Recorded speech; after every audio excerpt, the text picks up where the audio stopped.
আসসালামু আলাইকুম প্রিয় শিক্ষার্থীবৃন্দ। এবার জাতীয় বিশ্ববিদ্যালয় তাদের ভর্তির সম্ভাব্য তারিখ ঘোষণা করেছে। সম্প্রতি জাতীয় বিশ্ববিদ্যালয়ে শিক্ষা এবং ডিগ্রির মান উন্নয়নে আগামী 2024-25 শিক্ষাবর্ষ থেকে ভর্তি পরীক্ষা গ্রহণের ঘোষণা দেওয়া হয়। অধিভুক্ত সব কলেজে স্নাতক সম্মান শ্রেণীতে ভর্তিতে বহু নির্বাচনী প্রশ্ন অর্থাৎ এমসিকিউ পদ্ধতিতে এ ভর্তি পরীক্ষা নেওয়ার ঘোষণা দেয় কর্তৃপক্ষ। বিশ্ববিদ্যালয় কর্তৃপক্ষের এ ঘোষণার পর দেশজুড়ে কয়েক লাখ শিক্ষার্থী ও অভিভাবকের মনে উদ্বেগ দেখা দিয়েছে। শিক্ষার্থীরা ও অভিভাবকদের দাবি, দীর্ঘদিন সাধারণ আবেদনের পর রেজাল্ট অনুযায়ী ভর্তি নিলেও এবার যেহেতু ভর্তি পরীক্ষার ঘোষণা দেওয়া হয়েছে, ফলে পরীক্ষায় অংশ নিতে শিক্ষার্থীদের প্রস্তুতি নিতে হবে। কিন্তু কর্তৃপক্ষ এখনও তারিখ ও পরীক্ষার পদ্ধতি বিষয়গুলো চূড়ান্ত না করায় তারা উদ্বিগ্ন। তবে এবার শিক্ষার্থী ও অভিভাবকদের উদ্বিগ্ন না হওয়ার আহ্বান জানিয়েছে জাতীয় বিশ্ববিদ্যালয়ের উপাচার্য অধ্যাপক মোহাম্মদ নুরুল ইসলাম। দ্য ডেইলি ক্যাম্পাসকে বলেন, চলতি সপ্তাহের মধ্যেই ভর্তি সংক্রান্ত বিজ্ঞপ্তি প্রকাশ করব। ভর্তি পদ্ধতি কি কি বিষয় অন্তর্ভুক্ত হবে এবং কোন কোনটিতে কত নম্বর সব বিষয় সেখানে উল্লেখ থাকবে। তিনি আরও বলেন, সবার চাহিদার কারণে এবার আমরা সিদ্ধান্ত নিয়েছি ভর্তি পরীক্ষার। গত সপ্তাহে আমরা এই সংক্রান্ত একটি নীতিগত সিদ্ধান্ত নিয়েছি, তবে এবার কিছু বিষয় আমরা পরিবর্তন এনেছি।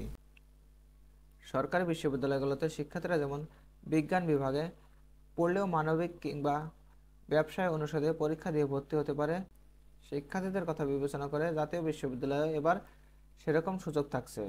একটা নির্দিষ্ট আসনে শিক্ষার্থীরা বিভাগ পরিবর্তন করে ভর্তির সুযোগ পাবে। এবার জাতীয় বিশ্ববিদ্যালয়ে ভর্তি পরীক্ষার সময় এগিয়ে আসবে বলে জানিয়েছে উপাচার্য। তিনি বলেন, এখনও চূড়ান্ত তারিখ নির্ধারণ হয়নি, তবে আমাদের ভাবনা রয়েছে গুচ্ছের আগে পরীক্ষা নিয়ে ভর্তি কার্যক্রম শুরু করার। মে মাসের প্রথম সপ্তাহে জাতীয় বিশ্ববিদ্যালয়ের ভর্তি পরীক্ষা শুরু হবে। এটা হতে পারে গুচ্ছ পরীক্ষার আগে, অর্থাৎ তোমাদের মে মাসের প্রথম সপ্তাহে কি তারা সম্ভাব্য তারিখ দিয়েছে যে মে মাসের প্রথম সপ্তাহে তোমাদের ভর্তি পরীক্ষা শুরু হবে। ভর্তি পরীক্ষা কোথায় হবে এমন বিষয়েও অধ্যাপক মোহাম্মদ নুরুল ইসলাম বলেন, 64টি জেলা শহরে ভর্তি পরীক্ষা অনুষ্ঠিত হবে।